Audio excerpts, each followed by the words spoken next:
오늘 사실 어떤 주제로 설교를 할까 하다가 청년 세대를 우리 성도님들께 소개하는 어떤 상황이고 또 어떤 기도가 필요한지, 그리고 성도분들께도 조금 도움이 되는 설교를 준비해봤거든요. 제목이 이렇습니다. 같이 한번 읽어볼까요? 시작.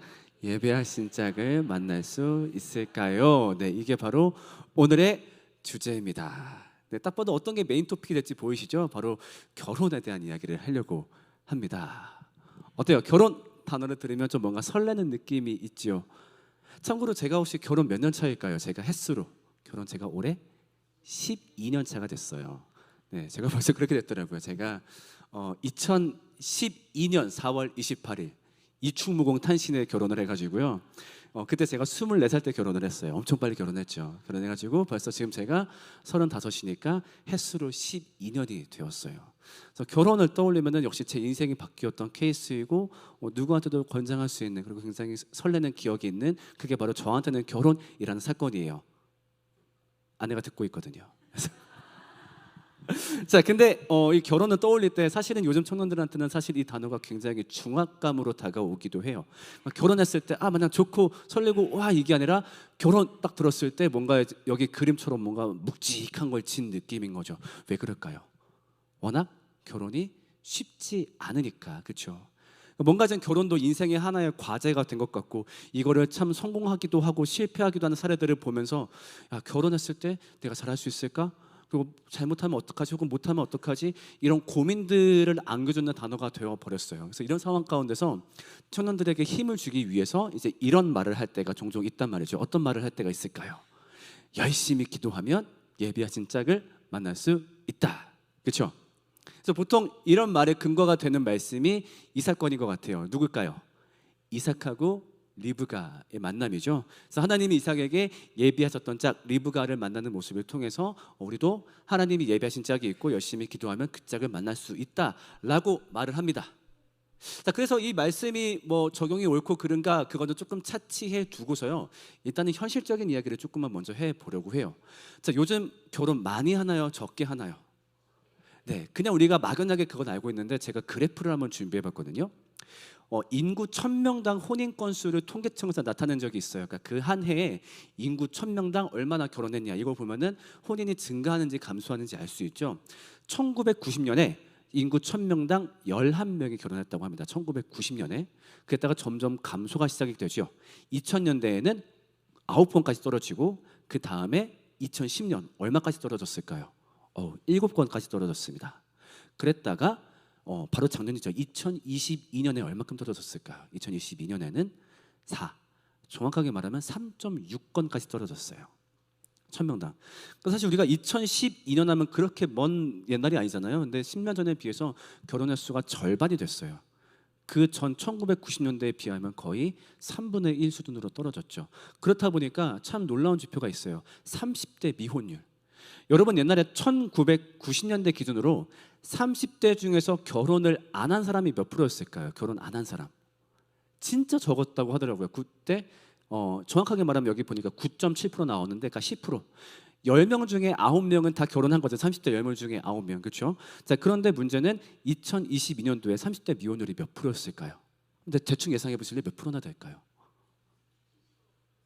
51%라고 합니다. 30대의 절반이 이제는 결혼을 안 하고 있는 상황이죠. 그렇다 보니까 좀 제가 재밌는 걸 갖고 왔는데, 제가 89년생이라 했잖아요. 그러니까 제 또래 88년생. 88년 중에서 현재 결혼을 못한 사람이 몇 프로일까요? 88년 중에 36살 중에 결혼을 못한 사람이 무려, 이거 좀 되게 놀랐어요. 73%래요. 88년생 중에서. 상당한 숫자입니다. 이제는 36살이 되어도 결혼한 케이스가 더 적다는 거죠. 이게 우리가 얼마나 이 세태가 빨리 바뀌었는지 알 수 있는 게 하나 있어요. 여러분, 혹시 옛날에 드라마 중에서 내 이름은 김삼순이라는 드라마 기억나세요? 맞아요. 2005년에 나왔던 드라마예요. 이 드라마 주제가 뭐냐면은 저 여자 주인공이 철딱선이 없는 노처녀, 이렇게 인물 소개가 나와요. 그럼 노처녀, 저 때 나이가 몇 살이었을까요? 저 극 중에서 나이가 30살이었어요. 지금 관점에서 30살 노처녀예요? 아니에요? 전혀 아닌 거죠. 불과 2005년에 나왔던 드라마예요. 그러니까 10년도 안 되는 사이에 세태가 정말로 많이 바뀌었어요. 그러니까 그렇다는 말은 뭘까요? 진짜 엄청나게 결혼율이 뚝뚝뚝 떨어진 상황이라고 하는 거죠.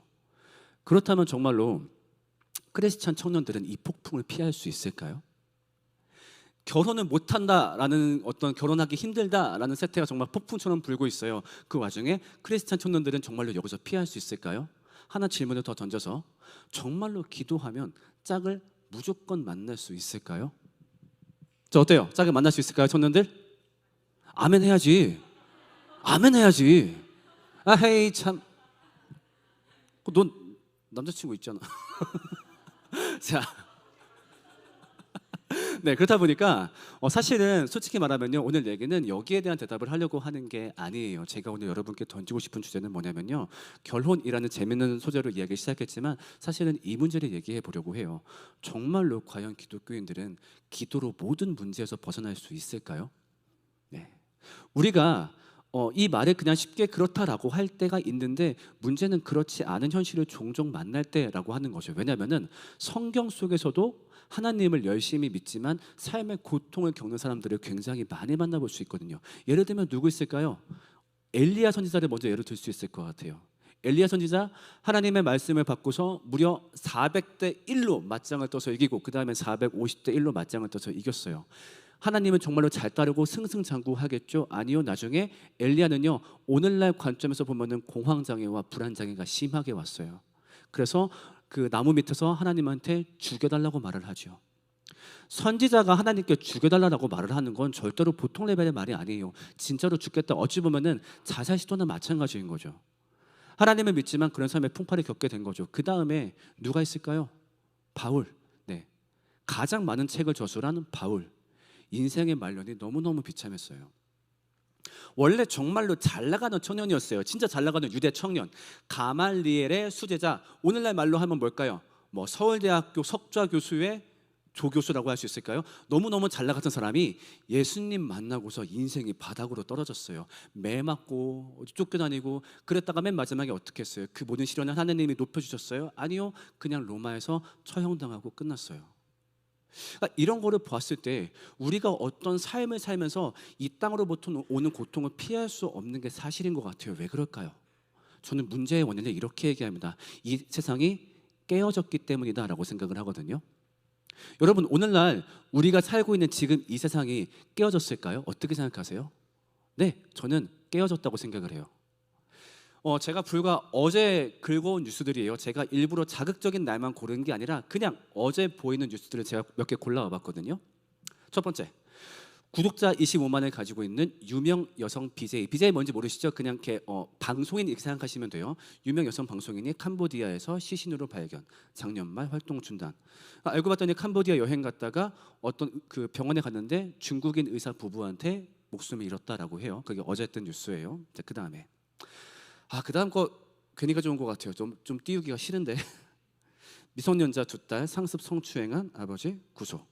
그 다음에 이건 제가 읽어드릴게요. 소말리아 호텔에서 6시간 인질극, 민간인 6명 포함 현재 9명 사망.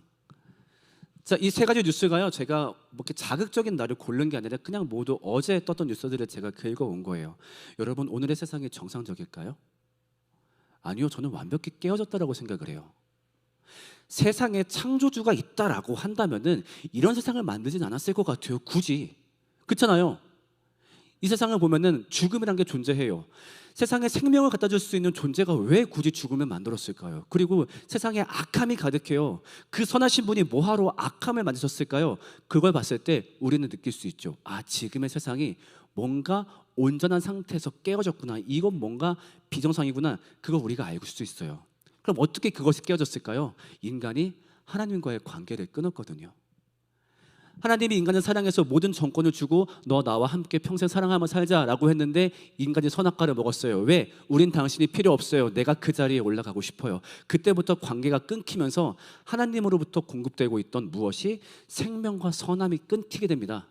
그러면서 오늘날의 세상이 깨어졌죠. 어떻게? 요렇게요.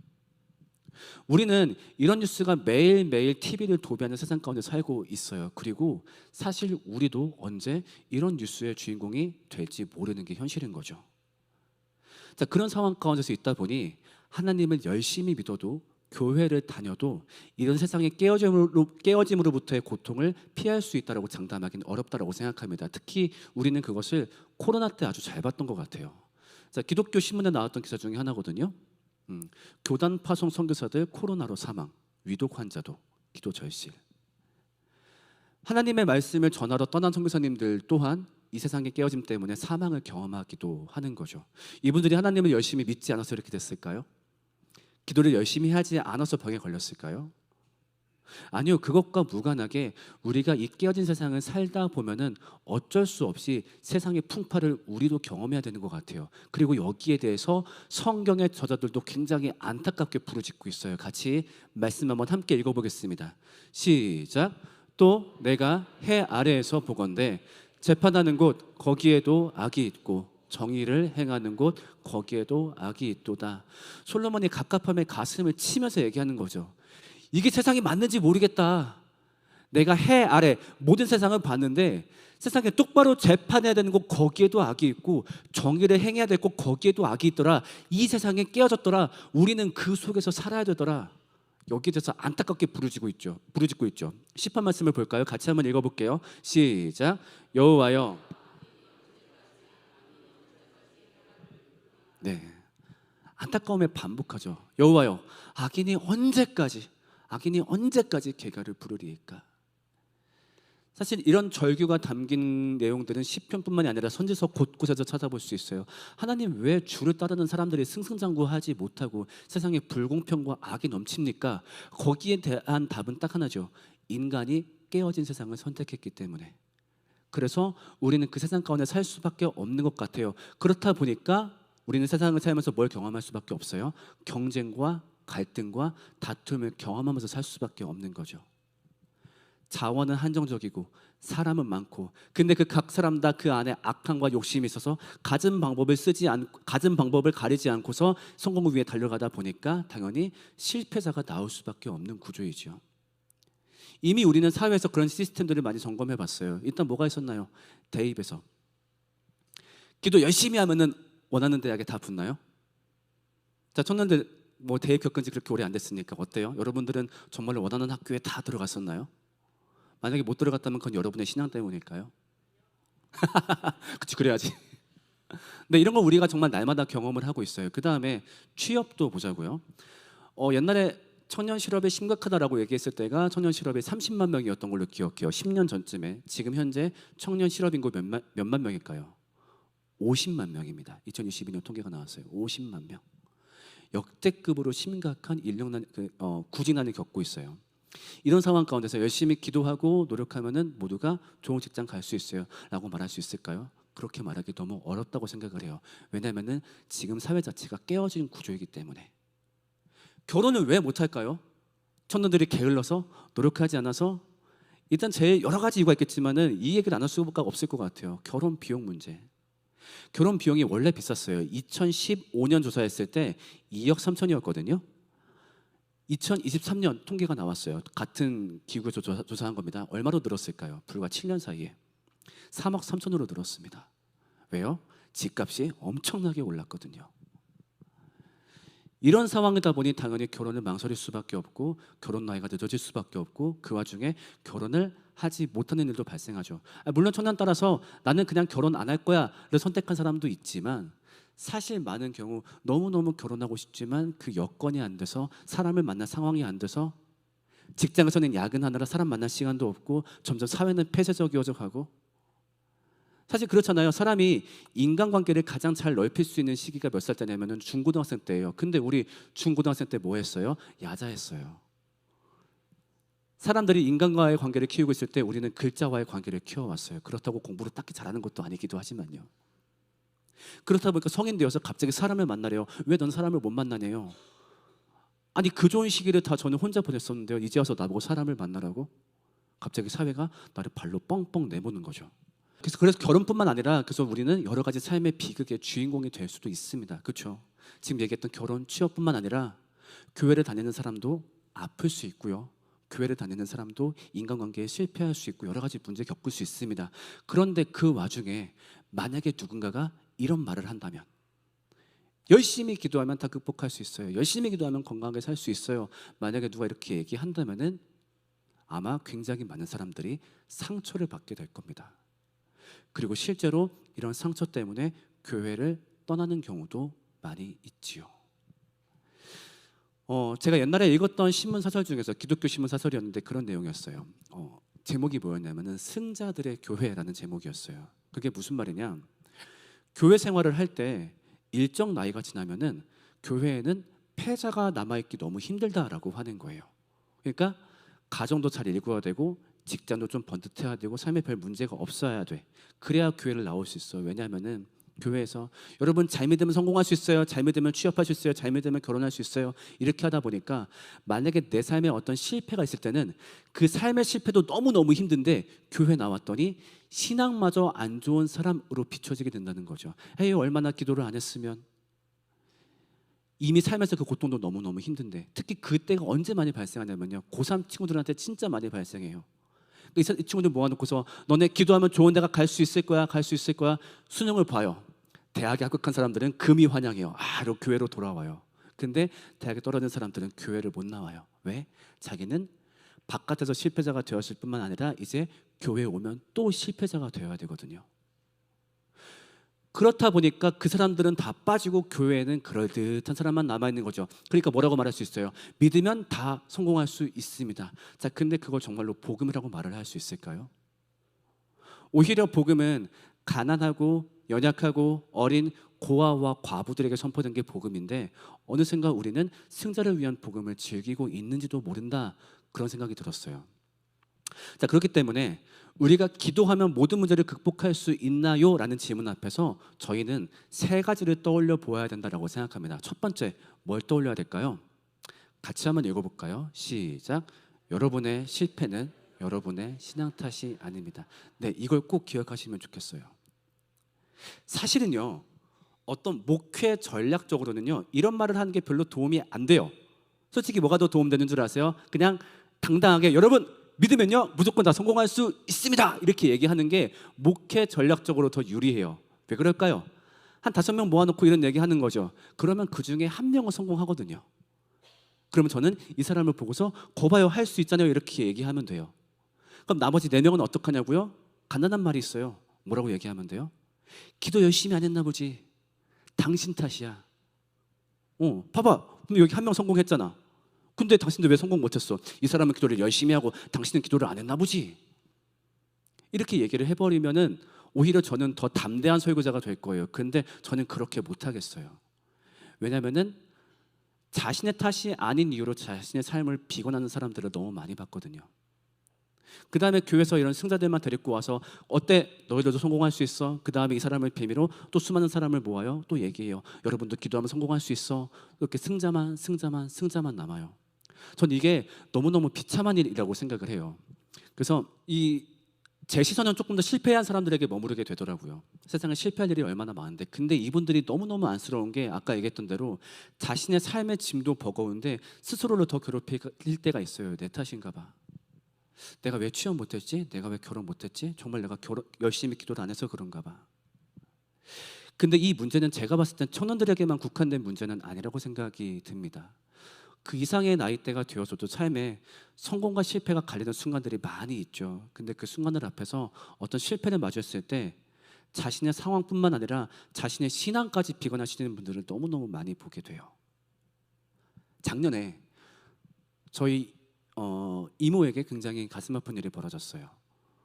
모르겠어요. 이건 제가 언젠가 말을 할 수 있을지 모르겠는데 저희 이모한테 너무너무 가슴 아픈 일이 벌어졌어요. 저희 이모는 평생 동안 교회에서 엄청나게 봉사를 하신 분이에요.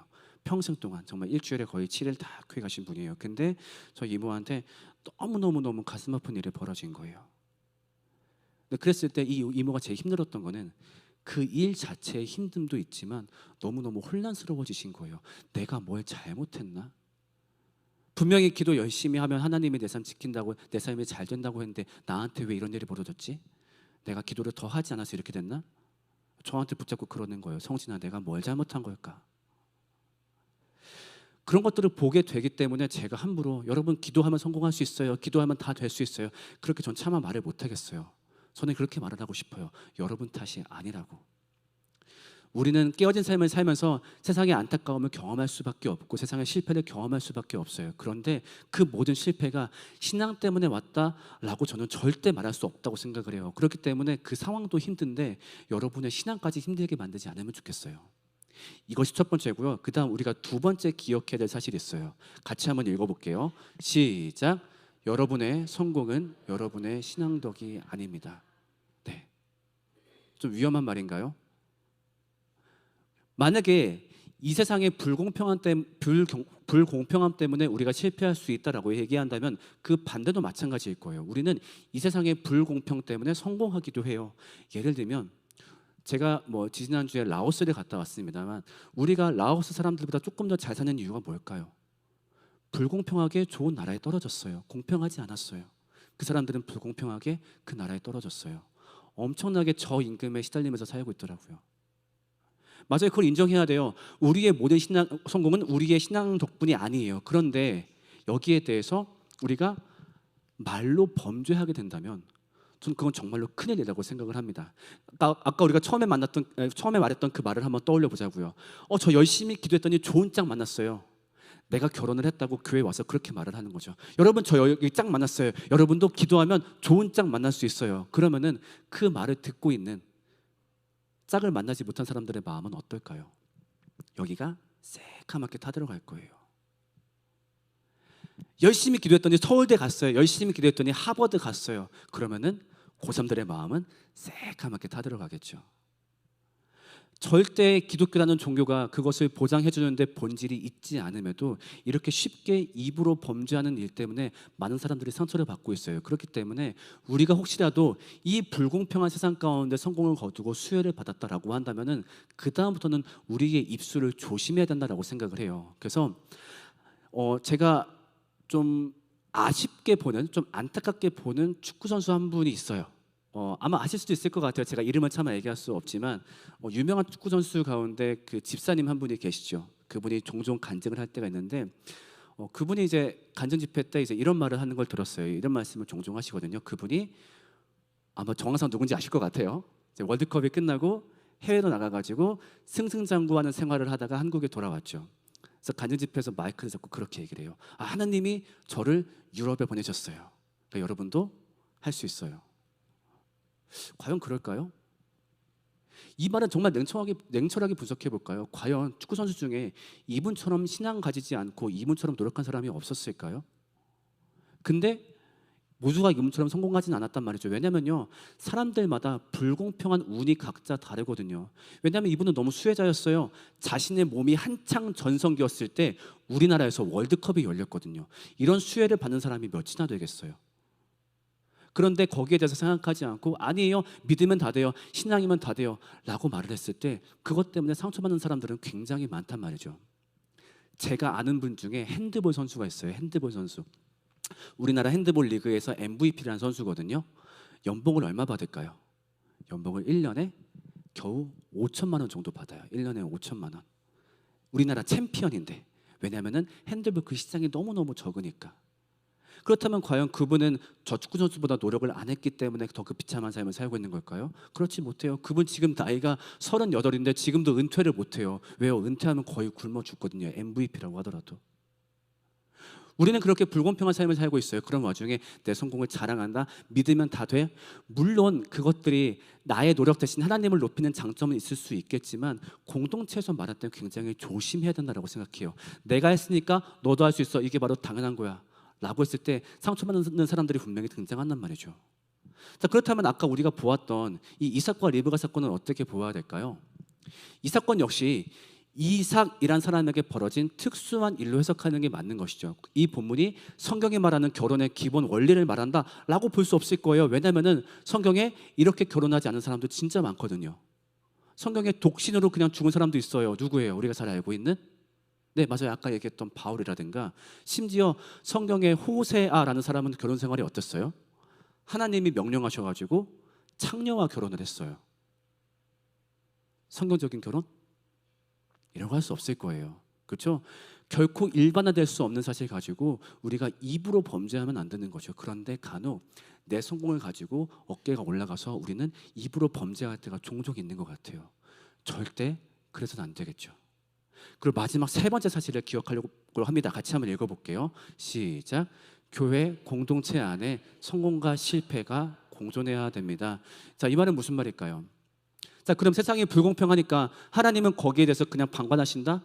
야, 네가 뭐 불공평한 세상 선택했으니까 어떡할 거 아니야? 거기서 살아.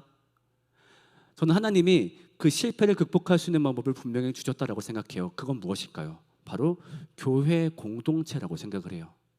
교회 공동체 안에 성공한 사람과 실패한 사람이 공존하다 보니까 만약에 내가 그 성공의 수혜자가 되었다, 그 불공평한 성공의 수혜자가 되었다, 그러면 어떻게 해야 돼요? 그때는 실패한 자들을 바라보면서 그 사람들을 도와줘야 되는 거죠.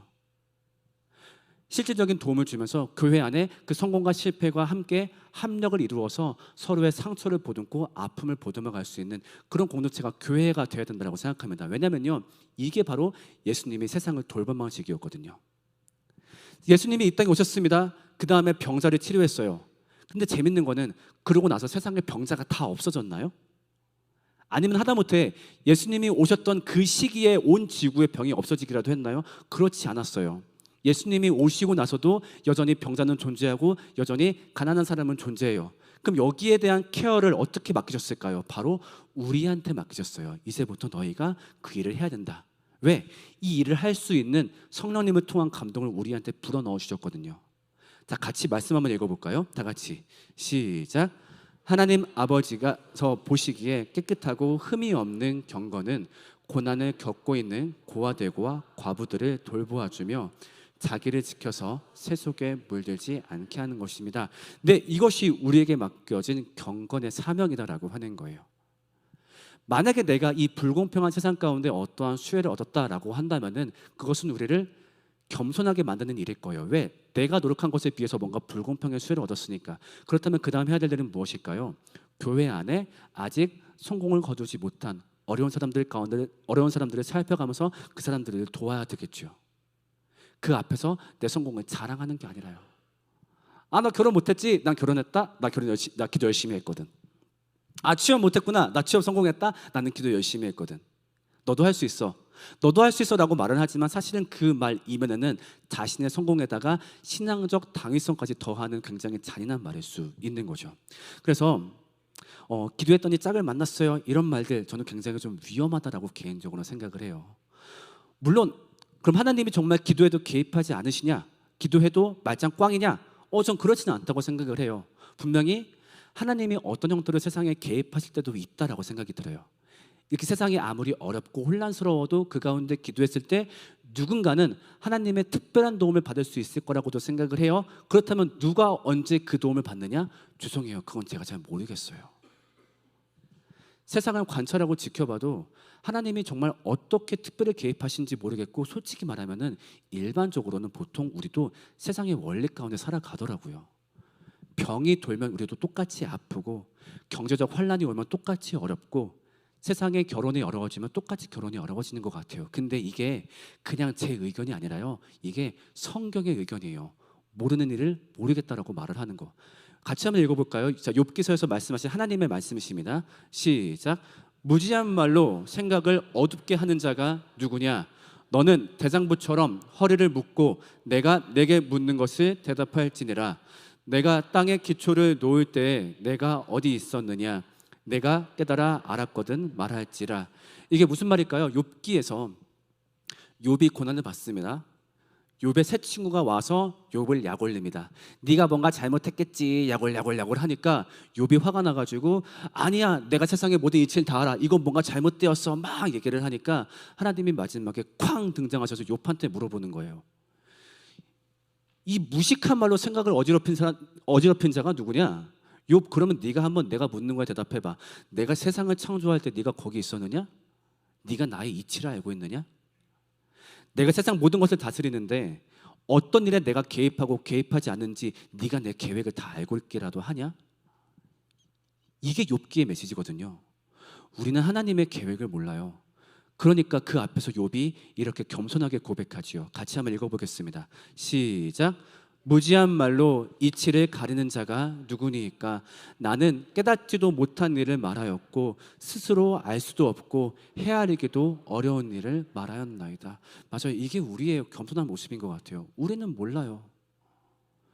누군가가 고통을 겪어요. 그건 그 사람의 신앙 때문에 오는, 신앙이 잘못됐기 때문에 오는 고난일까요? 우리는 몰라요. 내 삶에 어떤 행운이 왔어요. 그것은 내가 기도를 잘했기 때문일까요? 우리는 몰라요. 그냥 세상의 불공평한 덕분일 수 있고, 아니면 어쩌면 내가 죄성으로 그걸 억지로 따낸 걸 수도 있어요. 근데 여기에 대해서 우리가 신앙적인 판단을 함부로 하면 안 된다는 거죠. 여기다 신앙적 판단을 덧대가지고 나는 열심히 기도하니까 됐어, 너도 열심히 해봐, 될 수 있을 거야, 이런 말들이 오히려 교회에서 상처를 자아낸다라고 생각합니다. 그래서 우리는 뭐 해야 되냐? 그 모든 일들 앞에 그냥 우리한테 맡겨진 일을 하면 되는 것 같아요. 우리한테 맡겨진 일이 뭘까요? 아까 얘기했듯이 실패한 사람은 너무 좌절하지 말고, 성공한 사람은 교만하지 말고 실패한 사람들을 돌보는 것. 그래서 이 교회 안에 성공과 실패가 조화를 이루어서 하나님 나라를 경험하는 것, 그것이 바로 우리의 일이다라고 할 수 있을 거예요. 자, 설교 마무리할게요. 첫 질문으로 돌아가 봅시다. 열심히 기도하면 예비하신 짝을 만날 수 있을까요? 만날 수 있을까요? 야, 그렇다고 아니오라고 말하면 안 되지. 우린 모른다니까. 몰라. 맞아요. 몰라요. 진짜 몰라요. 열심히 기도해서 하나님이 도와주실 수도 있지만, 어떤 경우에는 그냥 세상의 불공평한 가운데, 세상의 고통 가운데 그냥 해피엔딩을 맞이하지 못하는 경우도 분명히 존재해요. 만약에 여기서 내가 나 결혼했다고, 나 봐봐, 나 열심히 기도하니까 결혼했잖아, 그렇게 제 신앙을 미화시키고 싶지 않아요. 그 다음에 정말로 열심히 기도하면 여러분들은 실패하지 않을 수 있을까요? 우리 해세대 청년부 친구들, 여러분들은 실패하지 않을 수 있을까요? 앞으로 앞으로 여러분들 인생에 맡겨진 과업들이 더 있을 거예요. 예를 들면 이런 것들이겠죠. 대입, 취업, 연애, 결혼, 출산, 내 집 마련, 육아, 인간관계, 건강. 앞으로 여러분들이 실패하지 말아야 될 것들이에요. 여러분들은 이 모든 것 앞에서 실패하지 않을 수 있을까요? 죄송하지만 최소한 하나쯤은 실패하지 않을까요? 그렇죠? 봐봐요. 뭐 하나 녹록한 게 없어요. 저 중에서 뭐 쉬운 게 뭐가 있어요. 그런 삶을 살고 있다 보니까 어쩌면 저 중에 하나쯤은 우리가 실패할 수 있을 거예요. 근데 제가 여러분들한테 이 말을 하는 이유는 뭘까요? 여러분들 약 올리려고? 아니요. 교회는 실패를 보듬어주는 곳이 되겠다라고 제가 여러분들 앞에서 다짐하는 거예요. 제가 교회를 실패를 보듬어주는 곳으로 만들게요. 세상에서 했던 실패를 가지고 와서 교회에서도 비참함을 느끼게 하는 게 아니라, 교회에서만큼은 여러분들이 바깥에서 경험했던 실패가 전혀 문제가 되지 않는, 함께 이야기하고 나누기에 문제없는 곳으로 만들게요. 그것이 바로 교회거든요. 다시 한번 말하지만 복음은 낮은 자들에게 선포된 게 복음이에요. 사회의 실패자들, 누가복음을 보세요. 당시 증인도 못 되는 목자들, 여자들에게 복음이 선포되고, 가난한 자들에게 끊임없이 복음이 선포돼요. 왜? 복음은요, 세상의 실패를 보듬어 주는 곳이거든요. 그리고 여러분들 중에 만약에 누군가가 이 모든 일을 잘 성공했다라고 한다면 어떻게 해야 될까요? 좀 나누세요. 네. 혼자 즐기지 말고 공동체 안에서 이것을 이루지 못한 사람들을 함께 도와주고 돌봐주고 함께 감싸주세요. 누군가 결혼을 못했다, 옷이라도 한번 사주든가, 아니면 그 사람이 외로움을 느끼지 못하게 우리가 함께 더 나아가고 한 번 더 말이라도 걸어주고, 그렇게 해서 그 사람이 그 실패 때문에 하나님 나라를 누리지 못하는 일이 없도록 우리가 함께 보듬어 주어야 된다고 생각합니다. 그것이 바로 우리의 교회에 맡겨진 사명인 것이죠. 마지막으로 말씀을 정리하겠습니다.